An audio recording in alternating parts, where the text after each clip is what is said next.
Morning giraffes. We are on chapter 9 of our story now, and the chapter is called The Pig, the Bullocks, the Sheep, the Pony and the Nanny Goat. I wonder if you can guess what might be happening in this chapter.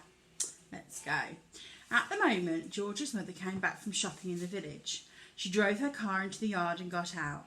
She was carrying a bottle of milk in one hand and a bag of groceries in the other. The first thing she saw was a gigantic brown hen towering over little George. She dropped the bottle of milk. Then Grandma started shouting at her from the rooftop, and when she looked up and saw Grandma's head sticking through the tiles, she dropped the bag of groceries. "How about that then, Mary?" Grandma shouted. "I'll bet you've never seen a hen as big as that. That's George's giant hen, that is." But, stammered George's mother. "It's George's marvellous medicine," Grandma shouted. "We both had a bit of it, the hen and I." "But how in the world did you get up in the roof?" cried Mother.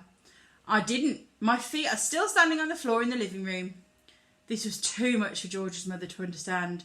She just goggled and gaped. She looked as though she was going to faint. A second later, George's father appeared. His name was Mr. Cranky. Mr. Cranky was a small man with bandy legs and a huge head. He was a kind father to George, but he was not an easy person to live with because even the smallest thing got him all worked up and excited. The hen standing in the yard was certainly not a small thing, and when Mr. Cranky saw it, he started jumping about as though something was burning his feet. "Great heavens!" he cried, waving his arms. "What's this? What's happened? Where did it come from? It's a giant hen. Who did it?" "I did," George said. "Look at me!" shouted Grandma from the rooftop. "Never mind about that hen. What about me?" Mr. Cranky looked up and saw Grandma. "Shut up, Grandma," he said. It didn't seem to surprise him that the old girl was sticking up through the roof. It was the hen that excited him. He had never seen anything like it before. But then who had? "It's fantastic," Mr. Cranky shouted, dancing around and around. "It's colossal. It's gigantic. It's tremendous. It's a miracle. How did you do it, George?" George started telling his father about the magic medicine. While he was doing this, the big brown hen sat down on the middle of the yard and went clock, clock, clock, clock, clock, clock, clock, clock. Everyone stared at it. There he is, look. Oh, what's he done?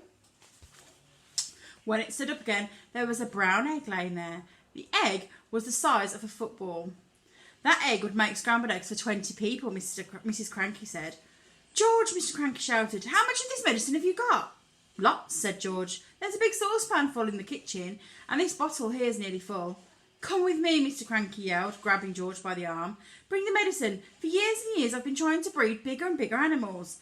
Bigger bulls for beef, bigger pigs for pork, bigger sheep for mutton." They went to the pigsty first. George gave a spoonful of medicine to the pig. The pig blew smoke from its nose and jumped all over the place. Then it grew and grew. And in the end, it looked like this. So can you see? Here's the pig with George and his dad smoking. And then, look at the size of him now. They went to the herd of fine black bullocks that Mr. Cranky was trying to fatten for the market. George gave each of them some medicine, and this is what happened. So there, can you see? There they all are, having their medicine. And can you see at the back here, there's some with the smoke. Then the sheep. So now he's on to the sheep. You see they start off small, and they've got bigger and bigger and bigger and bigger. He gave some to his grey pony, Jack Frost. And finally, just for fun, he gave some to Alma, the nanny goat. Oh, look, there's the nanny goat jumping around or whizzing around. And there she is, look, all big now. And that's the end of that chapter. I'll be back with another one. Bye.